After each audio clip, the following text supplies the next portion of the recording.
I'm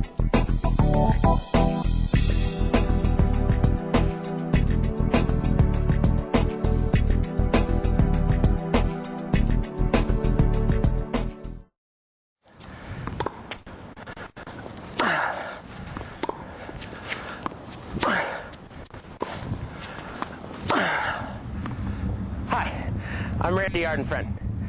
I'm a coach in Southern California, been coaching there for many years. I'm here to talk about a new method of teaching tennis developed by Oscar Wegner that is truly unbelievable. Over the course of the next half hour, we're going to talk to some people who can shed some insight into this wonderful method of teaching tennis. It's amazing. I thought I was the only one, but turns out that all the way across the country, here at MIT, the head coach of the men's tennis team, Charlie Marr, has come to the same conclusion. Charlie, you want to tell me how you came across Oscar's methods? Sure. Over here at MIT, I teach everyone from beginner to advanced to the men's team. And when you're here on campus, you realize they're studying everything, so you better get to work and study your thing too. So I started looking at all the different methods and going through the internet and reading all the books. And I discovered this one book about playing tennis better in 2 hours by Oscar Wegner, and I discovered that his method was so simple, and it seemed like that was the way tennis was meant to be played and learned.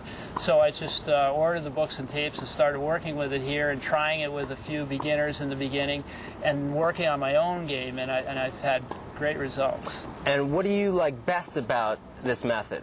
Well, that's a good question. What I like best is that it brings tennis back to seeing the ball and using your hands rather than this huge mechanical process that takes forever to learn.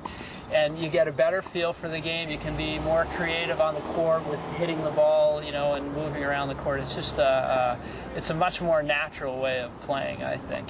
You said you teach beginners as well as advanced players. Yeah. How do you find that this has helped throughout the whole gamut of those levels? Well, that's good. I find that it's helped all of them. The beginners, it's easy with the beginners because they don't have years of another method in their head, so they take to it a lot easier. You know, it's a lot simpler.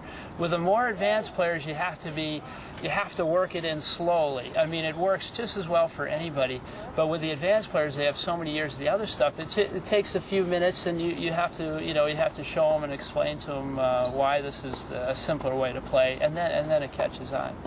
So I think gradually with them. And how long would you say it takes for most people to understand the concepts and put them into action? Well, that's the thing about it. It's so simple. With the beginners, we had 4 beginners here, 4 students at MIT who had never picked up a racket before. And a couple months ago, we had them here in the bubble, and within the hour, they were able to rally 20, 25 balls back and forth, forehand, backhand. We had, you know, 1 gal, 3 guys from different backgrounds. Some were athletes. One was a black belt. The others had never done any sports, but they all picked it up equally well. So it's very simple. That's the key to it. Okay, as far as teaching the beginners, what have you noticed the differences between the other method of teaching versus this method? How do you feel like they are grasping these concepts, the 2 methods? Right. Well, I found with beginners before, the big thing was I would introduce them with this whole thing on the backswing and hitting down the court. And what happened was I'd have to go back and make a lot of corrections, you know, because there'd be too many factors involved. With this method, it's very simple. It's the hand and the eye and the ball. So we just keep going over that, watching the ball, catching the ball. So it seems like it's easier for them to relate it to other sports they've learned, so they pick it up faster, but also there's less parts involved, so it's easier to correct. You're just staying with a couple of key points, so you're not introducing all these other things that complicate it and make it hard for them to remember. So now, with the advanced players, what are you finding? With the advanced players pick it up. The advanced players, the thing that's fun about this method is that it's more relatable to the top players.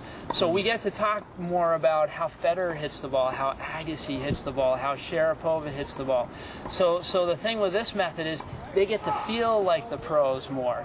So we talk about how Federer hits the ball. We may even watch a video of him hitting the forehand, and then we see what he's doing, and then it's exactly what Oscar's teaching. So you don't have to translate it. It's the same thing.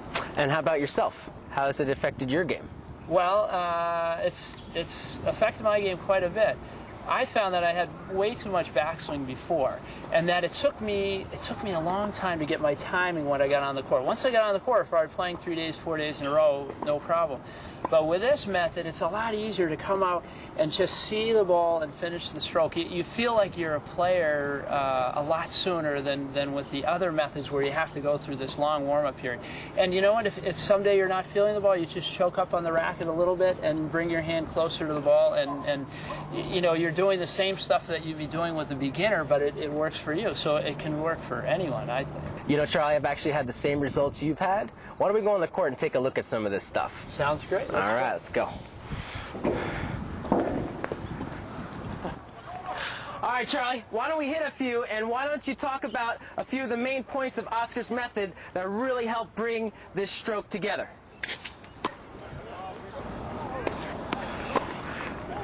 All right, Charlie, so let's talk about this finding the ball. What do you mean by that? Okay, ready. Finding the ball, for me, the number one thing, or the first thing I found with Oscar's method was it brought tennis back to your hand, almost like you're playing catch and throwing it back. But what I realized after starting to teach his method that myself, I never really was looking at the ball. I was looking at the background plus the ball. Now, I'm seeing the ball, I'm lining it up with my hand, and then I'm hitting with my racket. So it brings it back to like the other sports we played, like baseball or any sport where you're throwing the ball. It's more catching and then throwing it back, or finding the ball, meaning finding it so that you could almost catch it with your hand, but instead you're hitting it with your racket. So it's kind of like when you run to catch a ball, you don't think about your feet or your body or anything. You just run to catch it, and it kind of tells everything what to do. It's kind of what you're saying. So you're just going to catch. You're not thinking about stepping or any of that. Exactly. You're just thinking of it as a hand, and you're going to catch the ball. Exactly. Okay. With the other methods, when I was hitting myself, I noticed that I had problems controlling the wrist, or I was so concerned about the grip. With this method, it's more find the ball, meaning I can get right behind and catch it. But now I'm going to hit it back with my racket, so I'm using my hand more, I'm using my body more efficiently. I'm not swinging the head of the racket. It's more playing tennis rather than hitting the ball back over the net. So this catch, so, you know, actually going to catch you know, with the racket, that looks more like a pro to me than more of the traditional way. Why don't you talk a little bit about that, this way versus more conventional method of finding the ball? Okay, excellent. Well, the first thing I noticed, I was watching Agassi play Wimbledon right after the French, and his timing is perfect.